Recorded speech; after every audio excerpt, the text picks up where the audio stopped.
उत्तर प्रदेश और असम के बाद अब मध्य प्रदेश में भी अवैध मदरसों की जांच करने की मांग तेजी से उठने लगी है। बीते दिनों असम में मदरसों पर बुलडोजर चलने की खबरें राष्ट्रीय मीडिया में सुर्खी का विषय बनी थी।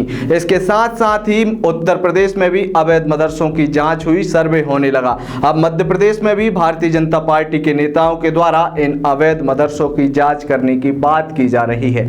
हाल ही में जयभान सिंह पवैया के द्वारा यह बयान दिया गया है कि मदरसों को शक के निगाह से लोग देखते हैं। इससे पहले भारतीय जनता पार्टी के ही विधायक रामेश्वर शर्मा भी इन मदरसों को लेकर अपनी राय रख चुके हैं।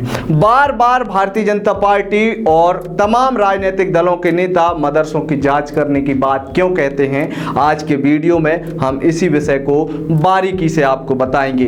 बार बार ये शब्द क्यों आता है कि अवैध मदरसों में अवैध तरीके की गतिविधि संचालित होती हैं। आज के वीडियो में हम ऐसी ही कुछ घटनाएं आपको बताएंगे जिसकी वजह से समाज शक की निगाह से दीनी तालीम देने वाले, कथित तौर पर दीनी तालीम देने वाले इन मदरसों की जांच करने की बात करता है और समाज इन्हें शक की निगाह से देखता है। नमस्कार, मेरा नाम है अंकित और आप देख रहे हैं आयुध।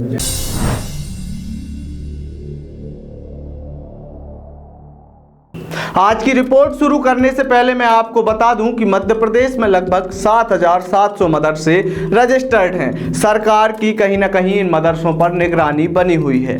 मध्य प्रदेश के अंदर राज्य बाल आयोग हो या फिर NCPCR यानी कि राष्ट्रीय बाल अधिकार एवं संरक्षण आयोग, जब भी कभी इन मदरसों का औचक निरीक्षण करता है तो पाया जाता है कि यह मदरसे नियम मुताबिक संचालित नहीं होते। नियमों की यहाँ पर धज्जियां उड़ाई जाती हैं। ऐसे मामले कई बार सामने आए जिसके बाद मदरसों की जांच करने के लिए राज्य बाल आयोग, राष्ट्रीय बाल आयोग के द्वारा मध्य प्रदेश शासन को पत्र भी लिखे गए और तमाम मदरसों की जानकारी भी मांगी गई। अब वापस उस मूल विषय पर लौटते हैं जिसमें हमने आपको बताया था कि समाज की निगाह जब भी कभी इन मदरसों पर पड़ती है तो वह निगाह हमेशा शक की निगाह होती है और यह शक कई बार हकीकत में भी बदलता है, कई बार इनकी जांच भी होती है। ताजा मामला आपको याद होगा कि मध्य प्रदेश से JMB के सदस्य पकड़े थे जो कि संदिग्ध आतंकवादी थे।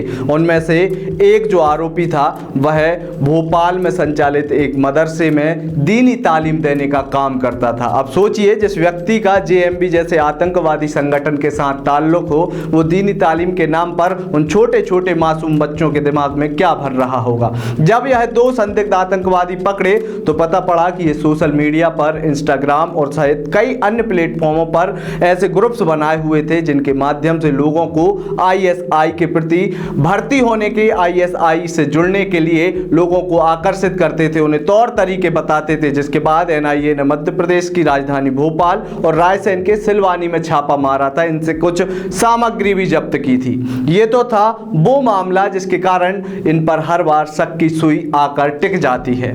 ऐसे ही कुछ और मामले हैं जिन मामलों में न केवल यह संदिग्ध गतिविधियों से, आतंकवादी गतिविधियों से जुड़े हुए लोग इन मदरसों से निकलते हैं, बल्कि इन मदरसों से छोटे छोटे बच्चों के शोषण करने की भी खबरें निकलती हैं। बच्चों के शोषण करने के मामले मध्य प्रदेश के कई मदरसों से एक के बाद एक निकलकर सामने आए थे, जिनमें से एक मामला वर्ष 2019 के सितंबर महीने में आया था, जब राजधानी भोपाल के अशोका गार्डन क्षेत्र में संचालित एक मदरसे में एक मासूम बच्चे को जंजीर से जकड़ कर रखा था। यह बच्चा किसी तरह घसीटते हुए मेन रोड पर आया, जहां पुलिस की इस पर नजर पड़ी और बच्चे ने पुलिस को बताया कि उसको उस मदरसे में कैद करके रखा गया था। पुलिस ने मदरसा संचालित करने वाले उस आरोपी से पूछताछ की, जिसके बाद पता पड़ा कि एक नहीं बल्कि वहां पर दो बच्चों को जंजीर से बांधकर रखा हुआ था।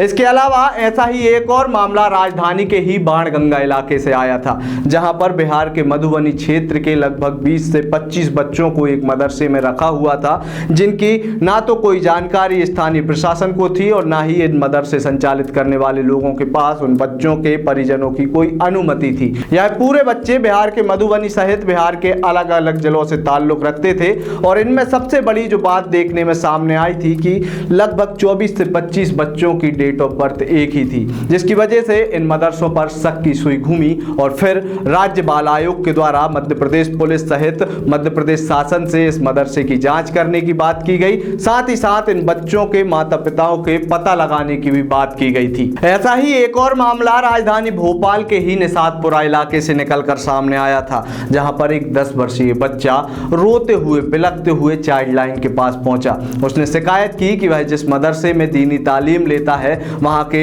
मदरसे के जो शिक्षक होते हैं, मदरसे के जो मौलाना होते हैं, उन मौलानाओं के द्वारा उस बच्चे का शोषण किया जा रहा है। उस बच्चे को मानसिक के साथ साथ शारीरिक रूप से प्रताड़ित किया जा रहा है। इस मामले की जैसे ही जानकारी लगी, निषादपुरा पुलिस सहित भोपाल की पुलिस सख्ते में आ गई और उसके बाद पुलिस ने इस मदरसे की जांच की तो पता चला कि वहां पर भी इसी प्रकार से बच्चों का शोषण किया जाता है। ऐसा पहली बार नहीं है कि जब मध्य प्रदेश में मदरसों को लेकर सवाल जवाब होने लगे हों, मध्य प्रदेश के नेता इनकी जांच करने की बात कर रहे हों। अगस्त महीने में ही मध्य प्रदेश की संस्कृति और पर्यटन विभाग की मंत्री उषा ठाकुर के द्वारा यह बयान दिया था, जिस बयान में उषा ठाकुर ने कहा था कि हमें जानकारी मिली है कि मध्य प्रदेश में कई ऐसे मदरसे हैं जो सिर्फ कागजों पर संचालित हो रहे हैं या कहीं ना कहीं एक छोटे से कमरे में एक टेबल पर कुछ कागज रख के इन मदरसों को संचालित किया जा रहा है। हम बार बार ये बात उठाते आए हैं कि मध्य प्रदेश में मदरसे और तमाम प्रकार के ऐसे बोर्ड बनाकर उन बोर्डों के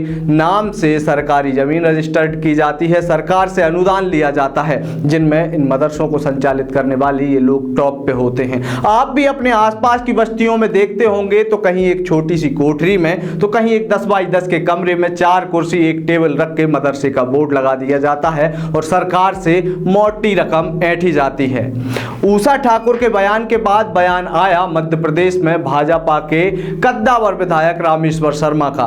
रामेश्वर शर्मा के द्वारा कहा गया कि मध्य प्रदेश में ऐसे कई मदरसे संचालित किए जा रहे हैं जहां से कहीं ना कहीं संदिग्ध गतिविधि संचालित होती हैं, उनकी कहीं ना कहीं कड़ी संदिग्ध गतिविधियों से जुड़ी होती हैं। इसके बाद कल ही जब भारतीय जनता पार्टी की प्रदेश समिति की बैठक चल रही थी, तब मध्य प्रदेश के एक मीडिया हाउस से चर्चा करते हुए मध्य प्रदेश के पूर्व मंत्री और भारतीय जनता पार्टी के नेता जयभान सिंह पवैया के द्वारा यह बयान दिया गया, जिसमें उन्होंने कहा कि मदरसों की जांच होना लाजमी है, मदरसों की जांच होना चाहिए और जब स्कूलों की जांच की जा सकती है तो इन मदरसों की जांच क्यों ना हो। खुद ही सुनिए क्या बोले थे भाजपा नेता जयभान सिंह पवैया। देखिए, मदरसे लंबे समय से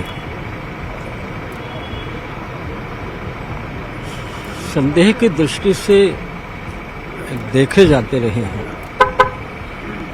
इस तरह के इनपुट भी आते रहे हैं, लेकिन सारे मदरसे नहीं। मैं नहीं मानता कि हर मदरसा संदिग्ध है,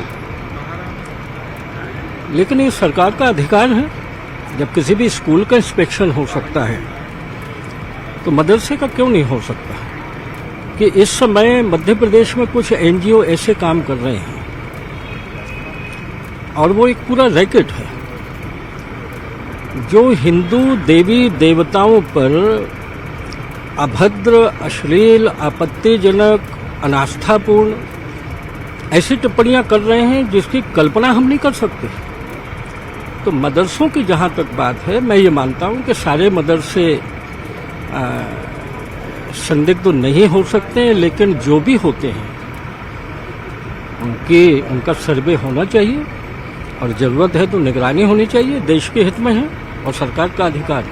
आज के वीडियो में हमने आपको यह बताया कि बार बार भाजपा सहित तमाम राजनीतिक दलों के नेता मदरसों पर शक क्यों करने लगते हैं। आखिर ऐसी क्या बात है कि जब भी कोई विवाद उठता है, कोई संदिग्ध पकड़े जाते हैं तो उनकी लिंक किसी न किसी मदरसे से जरूर जुड़ जाती है। इसी कारण से जब ये सवाल उठ रहा है, जब ये आवाज़ उठ रही है कि मध्य प्रदेश में भी अवैध मदरसों की जाँच होना चाहिए, सर्वे होना चाहिए कि कितने मदरसे शासन के अनुरूप, शासन के नियमों के अनुरूप चल रहे हैं, तो इस बात को और जोर देना आपकी और हमारी जिम्मेदारी है। आज की ये वीडियो यदि आपको पसंद आई हो तो इसे अपने दोस्तों और रिश्तेदारों के साथ जरूर साझा करें और हमारे चैनल आयुध के बारे में भी अपने दोस्तों और रिश्तेदारों को बताएं। हमें यूट्यूब पर सब्सक्राइब करना ना भूलें। इसके साथ साथ आप हमें फेसबुक, ट्विटर, इंस्टाग्राम पर भी फॉलो कर सकते हैं। बहुत बहुत धन्यवाद।